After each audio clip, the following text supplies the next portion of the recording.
কেউ বলে বিপ্লবী, কেউ বলে ডাকাত। এই প্রথমবার সুপারস্টার জিৎ আসছেন বায়োপিক নিয়ে। একজন স্বাধীনতা সংগ্রামীর বায়োপিকে অভিনয় করতে চলেছেন টলিউড সুপারস্টার জিৎ।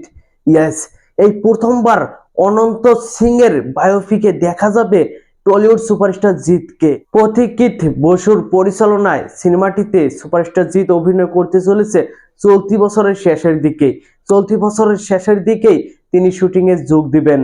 ইয়েস, এই সিনেমাটি প্রযোজনা করবেন নন্দী মুভিজ।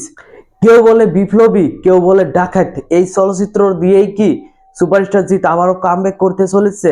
এই বায়োপিক দিয়ে কি সে নিজের কেরিয়ারটাকে আবারও আগের মতো করে তুলতে চলেছে? সেটা দেখা যাবে কিন্তু সিনেমাটি রিলিজের পরে।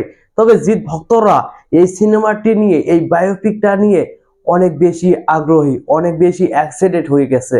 এই সিনেমাটির কখন শুটিং শুরু হবে, কখন এই সিনেমাটির আপডেট আসবে, সেইগুলো জানার জন্য তাদের আগ্রহ লেভেলটা অনেক বেশি।